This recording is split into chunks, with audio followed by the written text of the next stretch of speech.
I've found it shocking how many people out there have resigned themselves to purchasing oil in the form of gasoline that originates from the Middle East despite their desires to do otherwise. Now, personally, I'm more conscious than most when it comes to spending money in regard to the entities that profit from me. I don't shop at Walmart, I avoid Microsoft products when possible, and I go out of my way to buy local produce and goods from farmers markets and the like. It seems, however, that there is a big misconception that all gasoline comes from Middle Eastern oil, and this isn't the case at all. Suffice it to say, the large majority of gas one could purchase at any given location in the United States is from the Middle East.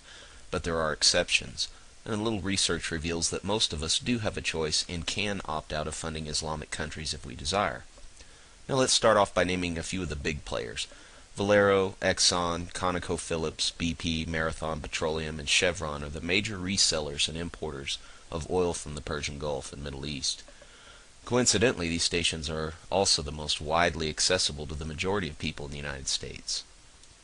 Now, when you purchase gasoline at one of these locations, you are directly putting money into the pockets of Islamic fundamentalists in countries like Saudi Arabia, for instance, that have been known to support terror, suicide bombers, and have even had telethons raising millions of dollars on public television to support the families of suicide bombers.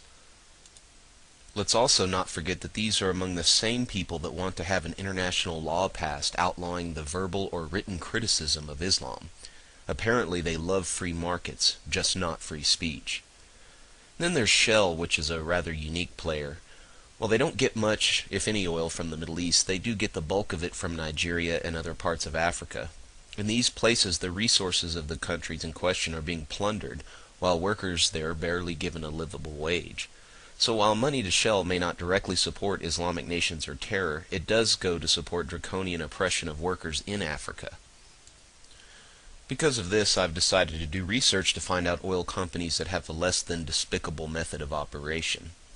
And the big ones that I found are Sinclair, Sunoco, and Citgo. Sinclair and Sunoco get their oil from the United States and Canada primarily, while Citgo comes from Venezuela. Now, there are a lot of other little companies out there on both sides of the issue and in between, but I've just named the major ones here. In regard to Citgo, I've had some comment that they'd rather not support Hugo Chavez. I preferred Citgo when I lived in Texas. Sinclair and Sunoco weren't available there. And a large reason was because much of the oil profits go towards social programs in Venezuela instead of to backwards-thinking Muslims sitting on billions of dollars that are now trying to force the Quran onto the world stage for all to accept or fear. Where I've moved now, Citgo is not available, but Sunoco and Sinclair are, so I purchased there. Now, for some, I can understand that they have to go where the gas is the cheapest or where the closest station is, for financial reasons. However, if you do have the ability to choose, or to go out of your way just a little bit in order to buy fuel from these alternative sources, you'll be taking away money from established Muslim empires bent on taking over the world as the Quran instructs them to do. And it's better to make that decision now while you still have a choice.